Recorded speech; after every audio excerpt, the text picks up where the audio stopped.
Cylinder ക്ഷാമം രൂക്ഷമായതോടെ ഹോട്ടലുകൾ അടച്ചുപൂട്ടുന്നു. സംസ്ഥാനത്തെ 30% ഹോട്ടലുകളും ഇതിനകം തന്നെ അടച്ചുപൂട്ടിയതായാണ് റിപ്പോർട്ട്. പ്രമുഖ പാചകവാതക വിതരണ കമ്പനികളായ IOC, BPCL തുടങ്ങിയവർ പാചകവാതക വിതരണം നിർത്തുകയോ വലിയ തോതിൽ നിയന്ത്രിക്കുകയോ ചെയ്തതാണ് ഇപ്പോഴത്തെ ഈ പ്രതിസന്ധിക്ക് കാരണം. സംസ്ഥാനത്തെ ഹോട്ടലുകളിൽ 30% ഇതിനകം തന്നെ അടച്ചുപൂട്ടിയതായാണ് വിവരം. തീ കൂടുതൽ വേണ്ടാത്ത ഭക്ഷണങ്ങൾ മാത്രം ഉണ്ടാക്കിയും മെനുവിൽ പകുതിയിലധികം വെട്ടിക്കുറച്ചുമാണ് പല ഹോട്ടലുകളും പിടിച്ചു നിൽക്കുന്നത്. ഹോട്ടലുകൾ അടയ്ക്കുന്നത് നഗരപ്രദേശങ്ങളിൽ ഹോട്ടൽ ഭക്ഷണത്തെ മാത്രം ആശ്രയിച്ചു കഴിയുന്നവരെ വല്ലാതെ വലയ്ക്കും. ഇതിനകം തന്നെ പലരും ആഹാരം ബ്രെഡും പഴവുമാക്കി മാറ്റിയിട്ടുണ്ട്. ഗ്യാസ് ഭയങ്കര പ്രതിസന്ധി നേരിട്ടുകൊണ്ടിരിക്കുകയാണ് ഞങ്ങൾ ഹോട്ടലുകാർ. ഒരു രീതിയിലും നടത്തിക്കൊണ്ടുപോകാൻ പറ്റില്ല. ഇപ്പം തന്നെ പാലാരിവട്ടത്ത് പല ഹോട്ടലുകളും അടച്ചു കഴിഞ്ഞു.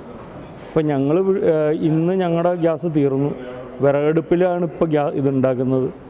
ഇതിന് സർക്കാർ ഒരു ഇടപെടൽ നടത്തണില്ല. മെയിനായിട്ട് സർക്കാർ ഇടപെട്ട് എന്തെങ്കിലും ഒരു വഴി കണ്ടില്ലെങ്കിൽ ഈ പ്രസ്ഥാനം മൊത്തം പൂട്ടിപ്പോവും. പ്രസ്ഥാനം പൂട്ടുന്നതിനപ്പുറം ആൾക്കാർ വിശന്ന് വലഞ്ഞ് ചാവുള്ളൂ. യുദ്ധം പറഞ്ഞ് ഇത് നമ്മുടെ ബിസിനസ്സുകൾ, ഹോട്ടൽ ബിസിനസ്സിനെ തകർന്ന് തരിപ്പണായി പോകും. ഒന്നും പറയാനില്ല. സമൃദ്ധി ഹോട്ടൽ പോലുള്ളവ ഇതിനകം തന്നെ വിറകടുപ്പിലേക്ക് മാറിയിട്ടുണ്ട്. ഗ്യാസ് ക്ഷാമം രൂക്ഷമായതോടെ പല ഹോട്ടലുകളും ഭക്ഷണത്തിന് വിലയും വർദ്ധിപ്പിച്ചിട്ടുണ്ട്. ഹോട്ടലുകൾ അടച്ചുപൂട്ടുന്നതോടെ അവിടുത്തെ ജീവനക്കാരും ഹോട്ടലുകളിൽ പച്ചക്കറികളും ഇറച്ചികളും മറ്റും വിതരണം നടത്തുന്നവരും പ്രതിസന്ധിയിലാകും. കാറ്ററിംഗ് സർവീസുകാരും അതീവ ഗുരുതരമായ പ്രതിസന്ധിയിലാണ്. വലിയ ഓർഡറുകൾ ഏറ്റെടുത്തിട്ടുള്ളവർ അതെങ്ങനെ നടത്തുമെന്ന ആശങ്കയിലാണ്.